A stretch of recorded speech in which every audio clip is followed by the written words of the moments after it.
कांग्रेसी युवा नेता सलमान रिजवी ने परिवहन सदस्य शमीम खान को घेरा, कहा फर्जी कागजात के जरिए हासिल की सदस्यता, कानूनी तौर पर सभी जिम्मेदारों को घसीटूंगा कोर्ट में।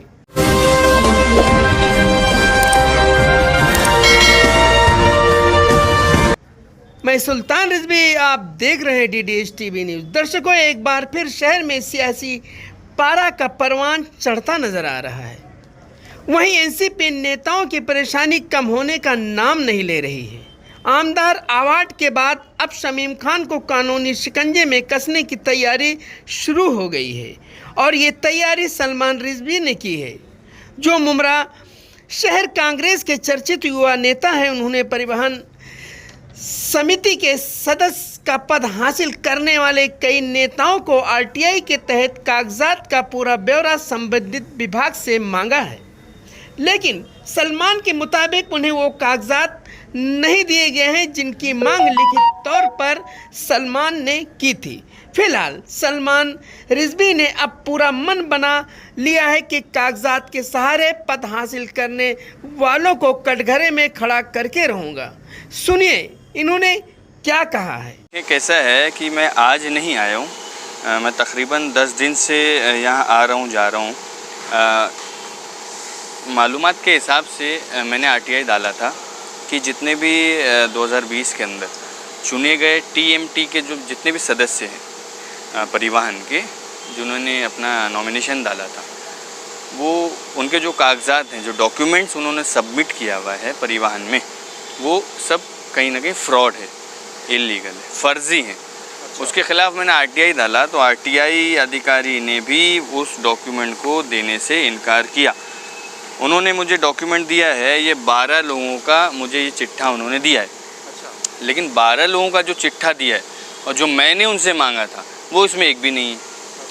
पहली चीज़ ये होती है कि परिवहन के नॉर्म्स के अंदर अगर आपको किसी भी TMT का सदस्य बनना है तो इनके नॉर्म्स के हिसाब से ऑटोमोबाइल होना ज़रूरी है।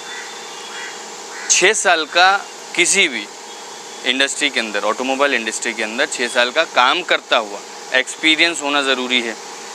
किसी भी यूनियन, रिक्शा यूनियन का कम से कम 5 साल का संगठन बन के, सचिव बन के काम करना होना ज़रूरी है। इन्होंने मुझे डॉक्यूमेंट में एक भी ऐसी चीज़ नहीं दी है। इन्होंने पहले दिया है कि जो नॉमिनेशन उन्होंने फॉर्म भरा हुआ है, कैंडिडेट कौन है, सूचक कौन है, अनुमोदक कौन है, इतना मुझे पहला लेटर दिया। उसके पीछे कंटिन्यू 6 पेपर उन्होंने ये लगाया है कि इसका मतदार संघ में नाम है, इसका ऑनलाइन में नाम है।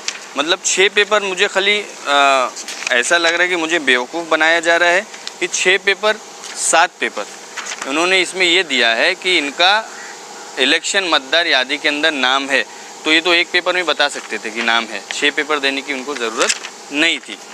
आप ये देखें कि जो प्रतिज्ञा पत्र है ये भी बिफोर मी है, इसमें भी मैंने मांगनी करी है कि साइन इलीगल है इनकी। इन्होंने जो ये जमा किया हुआ है लेटर, फोर्स मोटर्स, किसकी बात किसी ने, मैं सदस्य की बात कर रहा हूँ। अच्छा, ये सदस्य है? ये जो है ये शमीम ए गनी खान करके हैं कोई। इन्होंने फोर्स मोटर का एक्सपीरियंस लेटर फोर्स मोटर ने परिवहन को दिया है कि शमीम खान मेरे कंपनी में, मतलब फोर्स मोटर में 5 साल एज अ सर्विस एडवाइज़र के बतौर काम कर चुके हैं। मैं ये समझता हूँ, मैं ख़ुद 4 साल ऑटोमोबाइल इंडस्ट्री में काम कर चुका हूँ। एक सर्विस एडवाइज़र बनने के लिए कई साल लग जाते हैं। पहली चीज़ कि डिग्री होना ज़रूरी है, ऑटोमोबाइल इंजीनियर की डिग्री होती है जिसको मार्कशीट कहा जाता है। उसके बाद सर्टिफिकेट्स होते हैं ऑटोमोबाइल इंजीनियर के। तो मैंने इनको कहीं देखा नहीं कि इनकी पूरी ज़िंदगी के अंदर इन्होंने, जब पहले थे जिस पार्टी के अंदर, इलीगल तरीके से बिल्डिंगें बनाते गए। मैंने कभी नहीं देखा इनको कहीं कॉलेज जा रहे हैं, कहीं स्कूल जा रहे हैं, कहीं किसी कंपनी में काम कर रहे। पूरी ज़िंदगी में उन्होंने अपनी ज़िंदगी में काम तो नहीं किया। लेकिन मैं अब कोर्ट में इसका PIL दाखिल करने जा रहा हूँ। परिवहन के जो मैनेजिंग कमेटी है, जैसा कि मैंने सभापति साहब से पूछा, सभापति साहब ने बोला कि मेरा इसमें मैं कुछ नहीं कर सकता, मैं तो एक सभापति हूँ। मैंने यहाँ के माहिती अधिकार, परिवहन के जो अधिकारी हैं बहरे साहब, उनके पास गया, वो बोलते मेरे पास नहीं। वो सीधा बोल रहे हैं कि थाने महानगर पालिका के सचिव मनीष जोशी साहब हैं, उन्होंने इनको सिलेक्ट किया है, उन्होंने इनको इलेक्ट किया है। जितने डॉक्यूमेंट्स हैं उनकी ज़ेरे निगरानी के अंदर सर्च हुए हैं, वेरिफिकेशन हुआ, उसके बाद ये इनको मेंबर बनाया गया। मैं मनीष जोशी साहब पे भी केस करूँगा, मैं नगर पालिका के आयुक्त को भी लेटर दूंगा, परिवहन के सभापति को भी लेटर दूंगा। इस पे जल्द से जल्द कार्रवाई करके, ये सिर्फ एक नहीं है, इसमें और भी मेंबर्स हैं जिनके फर्जी डॉक्यूमेंट जमा करके इनको किसी के मदद से, किसी के प्रेशर से या किसी के आशीर्वाद से सभापति के नेतृत्व में सदस्य बनाया गया। मैं निवेदन करूंगा और मैं इसके बाद जाऊंगा भी, मनीष जोशी के पास भी जाऊंगा, इनका अहवाल मांगूंगा। अगर मैं किसी कमिश्नर को अगर किसी के कंप्लेंट के रिलेटेड में लेटर दूं तो कमिश्नर का काम है उस पर चौकसी करके उस पर तातड़ी ने कार्रवाई करना ज़रूरी है। मसलन मैं कल बोल दूं यार वो कल कौसा में बम फटने वाला है, तो बम स्क्वाड बम फटने का इंतज़ार नहीं करेगा। जब मैंने इन्फॉर्मेशन दी ना तो उस पर जांच करेगी, उस पर फोर्स भेजेगी, उस पर पुलिस जाएगी, उस पर CID जाएगी, लोकल पुलिस स्टेशन जाएगा, लोकल फायर ब्रिगेड जाएगा। उसके बाद छानबीन के बाद ये तय हो पाएगा कि बम है या नहीं है। मैंने दिया है अर्जी कि डॉक्यूमेंट फर्जी है, आपका काम है उस पर चेक करना, उस पर एक्शन लेना, उस पर वेरिफिकेशन करना, वो आपका काम है। मैंने लेटर दिया, आप करें।